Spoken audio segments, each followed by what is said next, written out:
Hi there, I'm Alejandra Moreno. And I'm Taylor Kaufman. And we're your host for the Wake Podcast. Thanks for joining us. So today we're going to talk about some cases that, we've been talking about estate planning, probate, wills, and of course losing a loved one is very sad, but we're going to talk about guardianships. And I think those cases are even sadder, honestly. The whole Britney Spears conservatorship, which is, a type of guardianship in California, brought a little bit of light to that topic, and what it means to be incapacitated. Right. So do you want to talk about, what does it mean to be incapacitated? I mean, being incapacitated is basically not being able to make decisions on your own, on your own behalf. But that can be in the form of like being in a car accident, being in a coma or elderly or anything, right? Like being under anesthesia for a short brief of time and your healthcare surrogate kicks in, which I know we spoke about being incapacitated in that context. But for a guardianship, right, being incapacitated holds a little bit more, I don't want to say weight, but it's different because a guardianship is a court process, right? So the court's getting involved and they have to actually declare someone incapacitated. Right. So if you are over 18, there are certain rights that we all have. That can be delegated to other people. If you cannot practice these rights on your own, that means that you might be slightly incapacitated, limited, or completely incapacitated. You can't do any of them. So the rights that you can delegate to somebody else, they're in the Florida statutes, and it's, the right to drive, the right to vote, the right to work, the right to decide where you want to live, the right to apply for government benefits, the right to get married, the right to manage your finances, the right to consent to medical treatment. So all of these rights, if you cannot perform them for yourself, we're going to have to go through a guardianship process to have a guardian appointed who can then make those decisions for you. Even though those rights are delegated to a guardian, a lot of those rights, you still need court order to allow the guardian then to fulfill those rights. So it's, it exposes a lot of your life. I haven't seen it because anytime I say that I practice, guardianships, people are like, oh, have you seen the movie, I Love You a Lot? Is that it? Yes. I haven't seen it. And I'm like, no, movie. I do that all day and I'm not going to come home and watch it. But I kind of know what it's about. And we do see that. Even with all the safeguards of the court, there are a lot of abuses. It's very, very sad. But I think the takeaway here is avoidable. Right. On a prior podcast, we talked about advanced directives. If you have those advanced directives, in the prior podcast, we really focused on, you want to take care of yourself. You want to make sure that you're taken care of when you're still with us, when you can't. But I think even more than that, you want to make sure that you don't get stuck in a guardianship. Yeah. Yeah. And, everyone's going to get older and, there's going to come a time when you're not going to have the mental capacity to be able to make these decisions on your, your own. And a family member or friends or even like an assisted living facility is going to be like, do you have documents or do you need a guardianship? Because we can't, you can't manage your own assets. So, I don't want to say it's only a matter of time, but it kind of is. And you can either do, the advanced directives and have someone named and someone that you trust, or a guardianship, which we'll get into, is a little bit different, involving the court, and anyone can essentially petition for this guardianship to be able to manage your assets and, make medical decisions on your behalf. So and a lot of times the person applying to be guardian is, a kid, a sibling. Usually that's what we see. But we have a few cases, and these we have a few cases that it's a friend. Yeah. This person was either not married or did not have a relationship with their kids, or they're just alone in this world. And you have these friends that are about their age, right? And they have stepped up to the plate to take on this immense responsibility. And the amount of support and care that these guardians have offered to their friends of so many years, for me, it's like, that's solid friendship. For real, like, that's what BFFs should be. That's really amazing. Really a true best friend right there.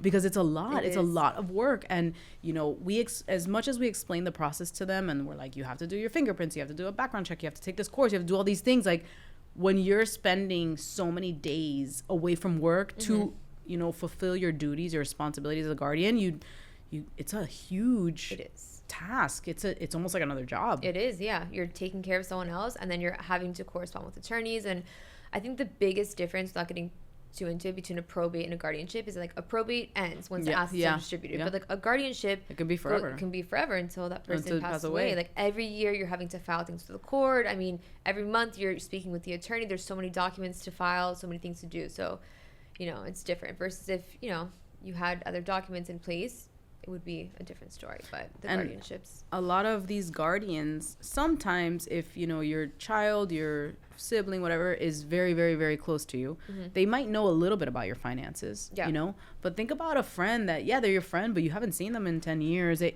don't know who you bank with, Right. if you have any credit cards, if you have a rental property, if you're receiving those, like they don't. I mean, I have a best friend that I've known my whole entire life, and I think I know where her bank is, but I don't think so. Yeah, I was just thinking about that. Like, I don't even think I know where my best friend banks. But. Yeah. My parents, I might know one, but I'm sure they have more. Yeah. So, it's these things that create that flurry, at the beginning of a case, that it's so stressful because you're trying to organize everything, and that beginning process of the guardianship is just it's really stressful. It is. Do you want to talk a little bit about that, the mental health case, the guardianship case, and what that looks like? Right. So starting a guardianship case, right? Obviously the court's involved, but someone basically hires an attorney and they petition the court. So they ask the court to declare someone incapacitated. Right. That's the first step of guardianship, right? Yeah. The court has to declare someone incapacitated. Or determine whether they are incapacitated, right? Determine if they are. And that is done by first filing a petition, and then the court will essentially assign 3 doctors, that they assign. So if you have your own doctor, or if someone's been seeing a doctor, like that doctor can't really examine them for this purpose. So the doctor would examine this person, write a report, to see if they are able to manage their assets and if they have capacity or not. And then the judge reviews those 3 reports and makes a decision as to whether or not they should be declared incapacitated and what rights they should, be able to keep. So these 3 medical doctors, and they're great. We've dealt with all of them, from probably Jacksonville down. They're all great. But, there are, for example, when you have dementia, there are people that have I think it's called sunset dementia, that during the day they're great, and then towards the afternoon they start kind of losing it a little bit. So if an examining committee member comes to see them at 9 a.m. and they're alert and they're awake and they know who they are, they know who the president is, they know all of the questions, but then as time goes on, they're living alone, they're gonna leave their stove on. Somebody calls, a scammer calls and asks for $1,000 and they send it over because they don't know any, all of these things can start happening. And then when the report is presented to the judge's like, no, they knew all the questions. They seem to know their assets, no guardianship. Yeah. Then that's a great point. You just don't know when the examining members are going to, file their report or when they're going to examine the person. You just don't know what you're getting with the guardianship. And that's unfortunate truth, I think. Or if they're gonna do, which is so popular, it's become so popular since 2020, telemedicine. Yeah. And in a litigated guardianship, you don't know who's behind the screen and who's saying say yes. Yes. Yeah. I think that's a big deal. And you don't know if this person is being unduly influenced, if they're being coached, if somebody's stealing from them, and that's also an issue with having a guardianship and having somebody declared incapacitated. But so the judge is going to read the reports. The reports are going to say, this person is completely incapacitated, or this person, they can work, they can get married, they can vote, but they can't consent to medical treatment. They can't handle their finances. Right. It depends on whether the judge thinks, or whether the examining committee members think, this person has the capacity, and then the judge gets the final say, right? Yeah. The judge gets to decide if this person needs a guardian or how much they need a guardian. So that case, that mental health case you mentioned, that's where we're getting the order declaring this person incapacitated or not. Right. And then we have a next case, the guardianship case. The guardianship case, right? Yeah. So there's 2 cases in one. The guardianship case is actually where a guardian is appointed. So someone is appointed to step into that role and to manage whatever rights the incapacitated person no longer has. And the guardianship case is, there's a bunch of different components to it. So the first step is, if they lose their right to manage assets, which is, I would say, about like 99% of all of your guardianship cases, then all those assets needs to be placed in a guardianship account. Right. So we got to kind of like a probate case. We got to marshal the assets. Yeah. Right. And marshaling the assets, it's like we have to kind of go on like on a wild goose chase Yeah. to like see what bank accounts they have and figure out and like sift through documents. And the guardian does a lot of that work. But even if we have a list of like 5 or 6 bank accounts, which we've had, like sometimes people have investment accounts. Like there's so many accounts. I've never. One lady had like 13 bank accounts, which we'll talk about. Yeah, and they have retirement. Maybe if they work, they have retirement coming in. That has to now be rerouted, which is a nightmare in and of itself. Right. Social Security might be coming in, or SSDI might be coming in, and that also has to be rerouted. Rerouting all these payments and there are a lot of financial institutions that we've dealt with. They like do not get court orders. Yeah. Dealing with a legal department like in another state or whatever, and they're just like, no. Yeah. What do you mean no? Yeah, all the time. I mean, these banks don't want to release like these assets. They make us get multiple court orders, and it's. And meanwhile, there's an incapacitated person that doesn't have access to money. Right. So how are we paying their rent or their ALF or their mortgage or whatever, their power, their cell phone, their food? Like, how are we paying for all this when everything is frozen and we can't get it into the restricted account? Yeah. Right. So, and just taking a step back for a second. So the court requires that all of the ward's assets, the ward is the incapacitated person, that all of their assets be placed in a court restricted account. Yeah. So meaning it's a guardianship account, but no money can come out without a court order. Right. The court wants to make sure that even though this guardian's appointed, managing someone's assets, that they're not. They're gonna have a free for all. Yeah, exactly. Right. Course. So we have to. That's when we liquidate all the accounts and kind of make sure everything is placed into that guardianship restricted account. And from that blocked account, let's say we manage to marshal all the assets, right? Get everything into the court blocked account. Now, because it's a court blocked account, anytime the guardian needs money, they have to call us. I need to buy a wheelchair. I need to buy a hospital bed. I need to, there's mold in the kitchen, whatever it is.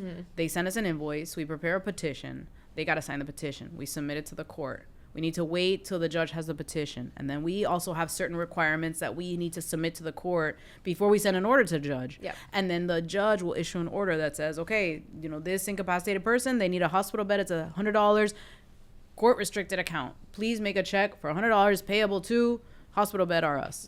Yeah. And then they send it to us, and then we send it to hospital beds or us. That all of that for one check, right? So things, not because of anything, it's just that's the process, and things get delayed, and it's such a stress for these guardians, and it almost like who's gonna take care of the guardians? Yeah, because they're putting so much effort and there's so much back and forth. It's very, very, very stressful. Yeah, and time consuming. It's very time, and it's expensive. Yeah, it's expensive. You have to have an attorney, and the attorney prepares all these documents, and it's a lot. They also have to know how the role of a guardian works. They have to have certain qualifications. They have to go to a workshop. They have to get a certificate of completion. Yep. They have to do their fingerprints. Like, there are some people that maybe have an only child, but that child has a bankruptcy or has like something in their credit history that disqualifies them. So now who's going to take care of this person? Yeah.